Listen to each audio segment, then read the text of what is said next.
Assalamualaikum warahmatullahi wabarakatuh.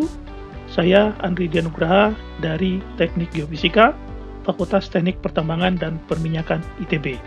Pada kesempatan ini, saya akan memaparkan materi mata kuliah geotomografi mengenai tahapan proses inversi tomografi. Berikut merupakan definisi tomografi seismik, di mana tomografi seismik merupakan ilmu yang menginterpretasi hasil pengukuran seismik, dalam hal ini dalam bentuk seismogram, untuk memperoleh informasi mengenai struktur 3 dimensi interior bumi. Sumber gelombang dapat berupa ledakan yang merupakan sumber buatan atau aktif, dan juga dapat berupa gempa yang merupakan sumber alami dan pasif.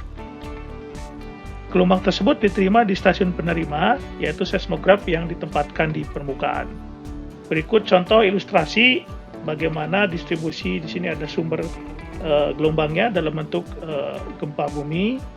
Ketika terjadi, melepaskan energi, meradiasikan ke semua arah, waveformnya kemudian diterima di stasiun penerima di permukaan. Katakanlah ini ada stasiun 1 sampai dengan stasiun 8.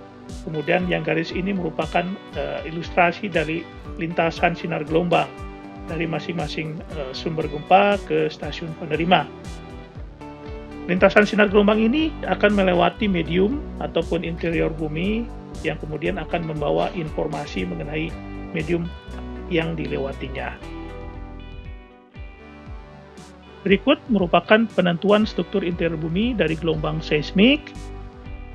Gambar ini merupakan contoh seismogram dari kejadian gempa yang direkam di stasiun seismograf dan bacaannya disebut dengan seismogram. Ada beberapa komponen perekaman seismik untuk penciptaan struktur interior bumi yang dapat digunakan.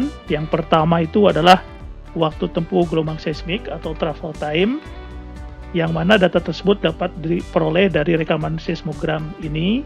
Katakanlah ini adalah origin time atau waktu terjadinya gempa. Kemudian ini adalah waktu tiba gelombang P, kemudian ini adalah waktu tiba gelombang S. Nah, kita bisa menghitung waktu tempuh gelombang P, kita bisa menghitung waktu tiba gelombang S sebagai input untuk proses inversi dari tomografi waktu tempuh. Yang kedua, kita bisa menggunakan data amplitudo gelombang seismik, ya. Kemudian yang ketiga, kita bisa menggunakan data waveform spektra. Kemudian yang keempat, kita bisa menggunakan full waveform secara keseluruhan. Pada kuliah geotomografi ini, kita akan fokus dengan menggunakan data waktu tempuh gelombang seismik. Berikut merupakan ilustrasi tahapan proses tomografi seismik. A merupakan event gempa terjadi di zona subduksi. Katakanlah ini adalah ilustrasi zona subduksi, ya, di mana kejadian gempa terjadi di zona tersebut, ya. Kemudian yang B ini merupakan distribusi lokasi stasiun yang ditandai dengan segitiga biru ini, tepatnya di Shikoku, Jepang, ya. Kemudian yang lingkaran merah ini adalah epicenter gempa. Yang segitiga hijau ini merupakan stasiun yang nantinya akan kita lihat rekaman seismogramnya di komponen vertikal itu seperti apa dan di komponen horizontal itu seperti apa. Nah, biasanya di komponen vertikal itu fase gelombang P akan lebih terlihat jelas. Kemudian di komponen horizontal itu fase gelombang S itu akan terlihat lebih jelas.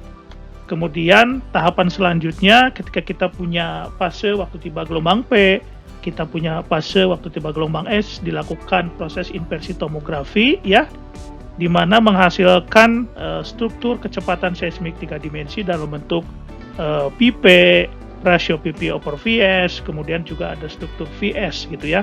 Nah, ini gambaran contoh di zona subduksi. Yang lingkaran putih ini merupakan distribusi dari kejadian gempa yang berhubungan dengan intraslabnya, ya. Demikian untuk pertemuan kali ini.